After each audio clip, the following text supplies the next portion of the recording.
Hi, this is Cora Stack again, Dr. Stack. I'm on your side. Thank you for your beautiful comments. And I'm reminded of the brilliant song from the great fan, the man I forgot that love existed. I mean, I'm a huge fan, and also of the great Bob Dylan. What is a sweetheart like you doing in a dump like this? And Joni Mitchell calling justice just ice. And David Bowie, we shall be heroes just for one day. And of course, as I say, I had my best concerts in the past 2 years were by one in Limerick with Paul Weller, where he was absolutely gobsmackingly brilliant, and of course the guitar playing and the sax and everything. It was an outstanding performance, and also Bob Geldof was stole at the Revival concert. I mean, he was better than Mick Jagger. He really, his voice was it was unbelievable. It was an unbelievable. Of course, Banana Republic. I mean, if he doesn't think that's any different today, it's the same. It's just a different complexion. To quote a recent media article, of course, the Gardaí now are, going to get away with the penalty points. I don't want to prejudice the case, but of course, best friends with the lawyers and the judges. They'll find a loophole in that case. Perhaps penalty points should go to my new system, arbitration first. So they won't do it again. So the protective disclosure scandal, how Ireland silenced a whistleblower and why the world needs a trauma-informed justice system. This is the story of how a single academic paper, well, there was two actually, but in particular the first one, there was two papers, but I'll just talk about one at the moment, exposing a national failure in whistleblowing law, triggered years of retaliation, silence and legislative rollback. It involves a sitting minister, a future Supreme Court judge, current Supreme Court judge, and a state apparatus that moved to protect itself instead of two sisters. In fact, two former ministers. One was Michael McGrath and the other was Paschal Donohoe. So hello everybody and welcome back to the channel. Sorry, I bobbed my hair the last time, and the guy was right. I have hiatus hernias, so it's a difficult one to manage. The diet is very restrictive. Today I want to steer a story that is not just Irish, it's global.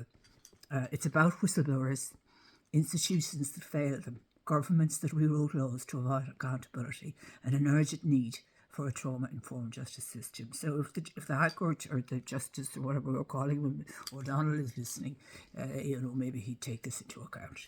This is the story of myself, Dr. Cora M. Stack, and I wrote a paper which took me years to investigate, following just asking a simple question: what is an act of omission law? And I finished it around 2018.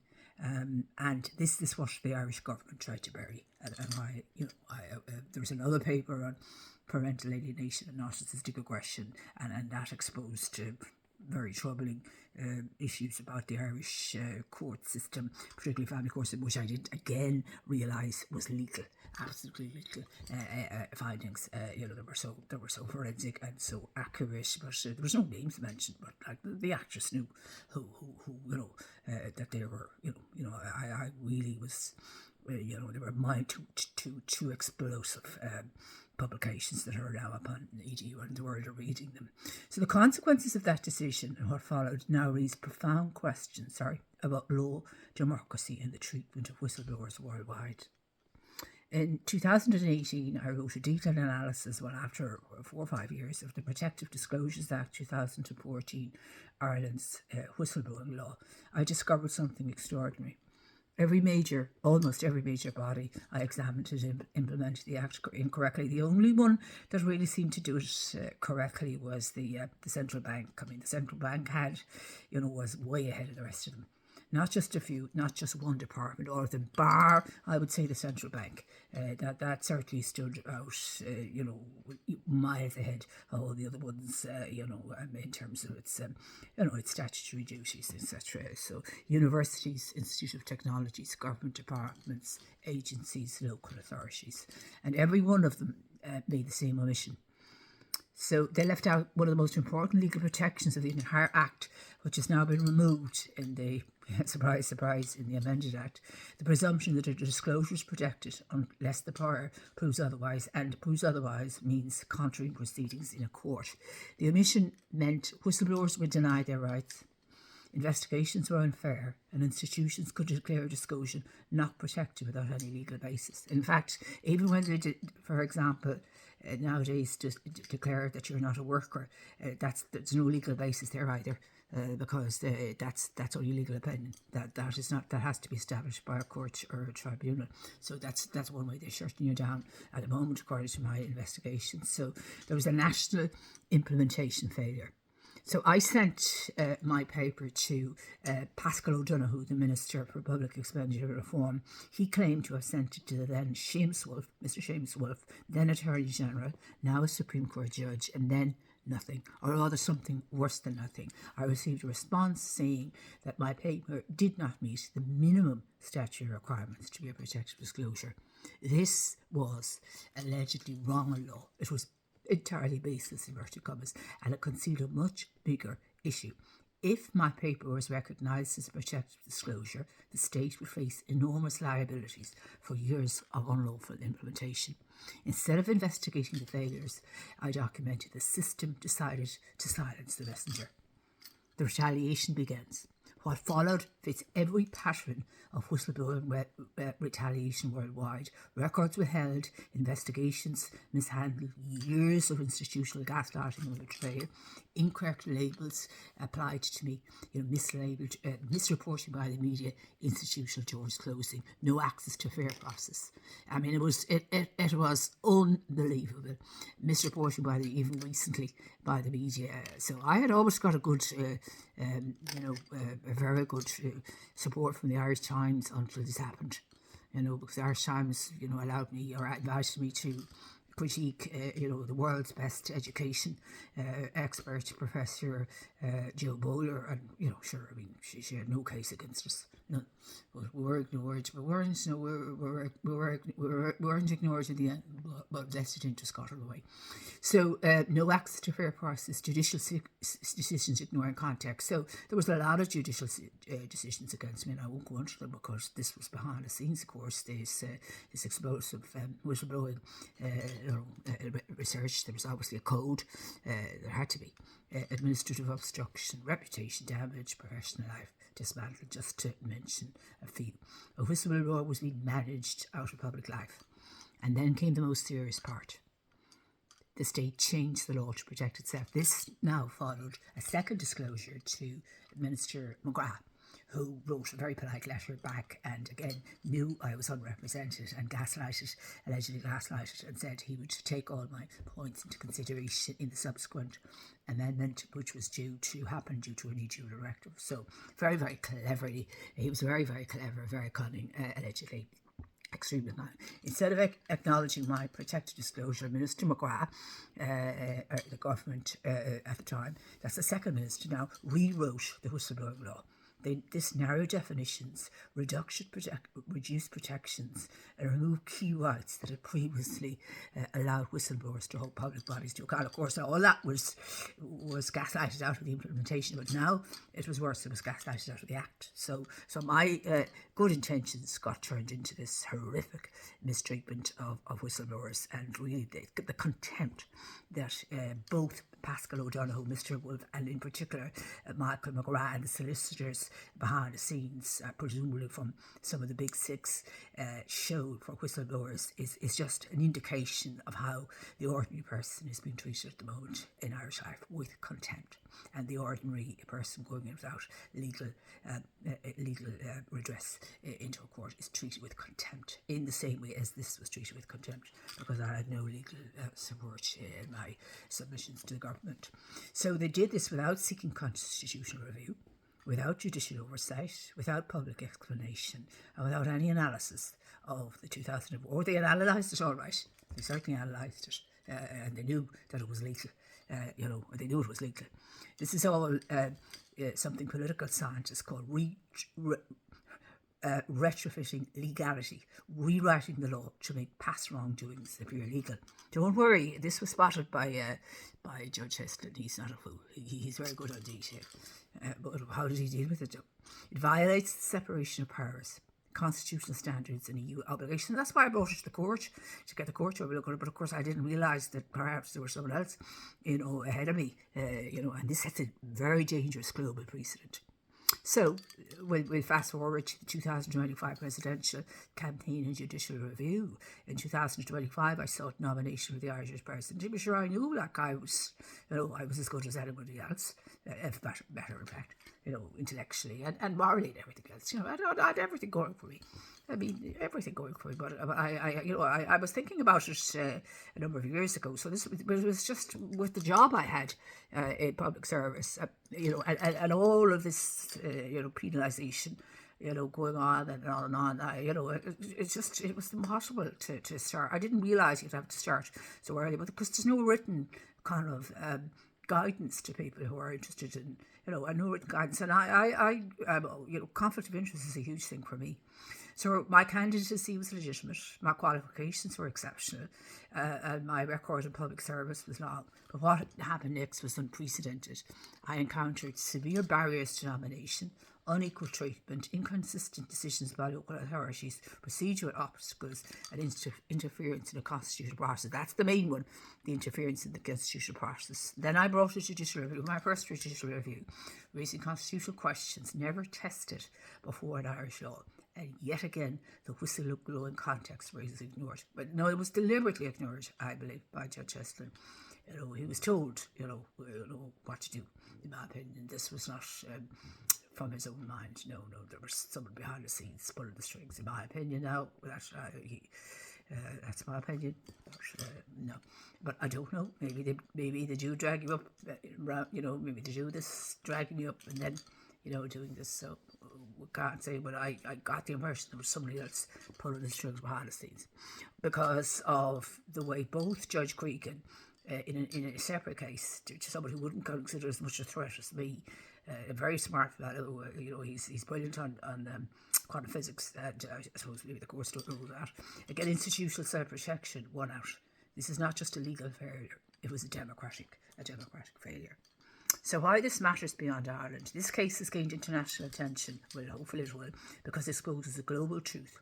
Most justice systems are not trauma-informed, they're power-informed, institution-informed, reputation-informed, system-protected.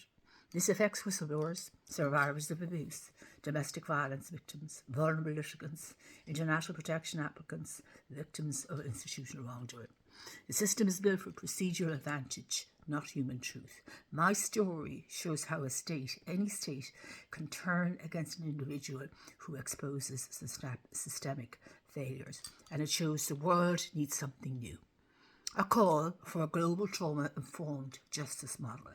Access to justice is now one of humanity's biggest problems. I can see this from the papers that are regularly being read all around the world, 60 countries now, all around the world. I mean, it was shocking to see the number of countries reading this particular, the Access to Justice paper. They're reading them all, but really the Access to Justice is really resonating all around the world. So it's obviously a global problem, and it's particularly, it just happens that I'm highlighted in Ireland, but when I've looked around, when I see, I have data analytics, and they're telling me who's reading where and so on. So courts overwhelm people. Procedures re-traumatise them. Institutions silence them. I mean, there was some people talking about domestic violence and these domestic violence refugees. That's not the answer. All these domestic violence refugees. That's not the answer. I mean, that's very temporary. That's not going to solve the domestic violence problem in Ireland. We need a much more, much bigger vision. Institutions silence them. Legal process reward power, not truth. We need a new model of justice. This is now for the Chief Justice, who is very good on constitution, but is he good on is he good on humanity? Is he good on the emotions? Is he good on psychology? It would be place compared to me in terms of psychology, but he's very good on constitutional law. So I suppose we'd have to give him credit for that. So I'm sure he's not listening. A new model of justice. That it would knows that maybe they'd say what was needed in the future. So a new model of justice grounded in healing, fairness, trauma awareness, and human dignity. And I think this is the only way that I'll ever be healed. By getting this new model of justice, and so many others who are similarly affected. It's not about me, I'm not an narcissist. A model that includes trauma-informed arbitration, accessible legal pathways, preventative intervention, safe spaces for disclosures, oversight mechanisms independent of the state. I mean, that's absolutely impossible. Equal legal arms, that's something myself and Justice Equality of Arms, myself, that's the only thing that myself and Justice Heston agreed on, the absence of equality of arms. He did agree with that. Sure, that's the only bit of truth. That's the only thing. He wasn't muzzled. He wasn't muzzled to agree with that one. Terrible, really, isn't it? Restorative principles, human rights compliance, transparency, and accountability. So I'm trying to get solutions here. There's no point in jumping up and down. Now, have we heard Mary McAleese talking about access to justice? Have we heard Mira Robinson talking about access to justice? Have we heard Ivana Batches talk? Have we heard the current minister talk about access to justice? In fact, one of the few people who has talked about access to justice is our President of the High Court and the Chief Justice, but they're not given the solutions. My understanding is the President of the High Court is in favour of some kind of arbitration, but I'm suggesting it needs to be trauma informed. So I'm giving it that extra. No, arbitration wouldn't work here because you have to bring the humanity and the emotional side back into law, and this is what's missing from law: humanity. I mean, they're real cold, all these lawyers, and they're real narcissistic. I mean, we have to get rid of all those. If we change the system, those will, those traits will reduce or they'll go down a bit. That's what we want to do. We don't want these narcissistic lawyers and to just take it over, because the system is enabling that and making it worse for them. The black and white system. So not a system that destroys whistleblowers, a system that protects them, a system fit for a 21st century world. So my access to justice work, now getting massive international traction, shows exactly why this is urgent. So closing, this is not just an Irish story, this is a global story. When a whistleblower exposes systemic wrongdoing, institutions often retaliate. I mean, I couldn't have made worse retaliation. I couldn't have faced worse. I mean, what happened to Sergeant McCabe wasn't a fraction of the retaliation that I've suffered over many years, as I've explained in a recent video, which is getting a lot of attention. But when the legislation itself is rewritten to avoid accountability, democracy itself is damaged. So my experience is a warning. If a state can silence one whistleblower, it can silence any citizen. Look what they're doing to the Burkes, for example. Whether you agree with them or not, they're trying to really make examples out of the Burkes instead of sending that case to arbitration. And that in itself is a very dangerous precedent, what they're doing to the Burkes. That those Burkes should be sent to arbitration with the school from one go. And give them, a year to arbitrate, and then if they couldn't sort it out that way, to go back to the courts. And that an arbitration for a system would have saved the Burkes and the humiliation that they've suffered, and everybody else. And whether you agree with them or not, the arbitration for a system could have, if there was a gap in both sides' position, could have helped to narrow that gap into kind of a compromised cooperation win-win solution. So what we're seeing here is severe penalisation of somebody who is who has values, very strong values, like it or not, and it was very badly handled, in my opinion, by the school and by the courts. But it's also a call to action to create a justice system that heals, not harms, a justice system that listens, a justice system that recognises trauma, a justice system worthy of trust. If you believe justice should be humane, trauma-informed and truly accessible, please share this video. So from all my, the troubles that I have and the penalisation, the massive penalisation, whistleblower penalisation that I've suffered over the years, I mean, it's beyond words what's been done to me. As someone said, it was evil. Yes, it was. It was evil in the extreme and continues to be that way. If we could turn things around and get this trauma-informed arbitration system, that would at least start the healing. And Bob Dylan was right. What's a sweetheart like you doing in a dump like this? And I forgot that love existed and justice is just dice. Yeah, I listen to all these, and Paul Weller has phenomenal songs as well about, figuring it all out, watching it all in action, sort of. Yeah, so I do all that sort of thing. So So I'm a great fan of the great guitar players, like the Eric Clapton, and of course Paul. He had two brilliant albums, a lot of brilliant albums. So had Sultan Swing, Mark Knopfler, all these brilliant people. Jazz. I'm a huge fan of a lot of the great jazz artists, Miles Davis, and all those jazz artists. But and even Gentle on My Mind by Glenn Campbell has brilliant guitar playing on it on the live video, and I think an Irish fellow was behind him in that video. So this is what I'm saying is the solution. I mean, we could be jumping up and down, complaining, but if we don't offer workable solutions now, looking at the work of the current Chief Justice, he seems to be recognising there is an access to justice problem, but he's not really recommending a workable solution. And I would say it's a cold fish, but he doesn't come across as, he's trained that way. They're trained to be, to have no empathy and. Once they're trained, but that's the training hasn't got the psychology. There's no psychology in legal training, and there's no trauma informed. They're not trained in that. So that's a huge problem with legal training. The lack of knowledge of psychology, and trauma informed practice that they should be practicing in the courtroom. So that would need the expertise of trauma informed experts, and you need to be very good. You need a lot of empathy for that. Not a lot of qualifications, a lot of empathy, and a high emotional intelligence, which I have, and I'd have the legal side of it as well, so I'd have both sides. So that's why I'm in the top 1% at the moment worldwide in terms of data analytics. So I suppose that's something, after all my hard work and trauma and horrendous pain and for what was done to me. And I haven't got a penny in compensation.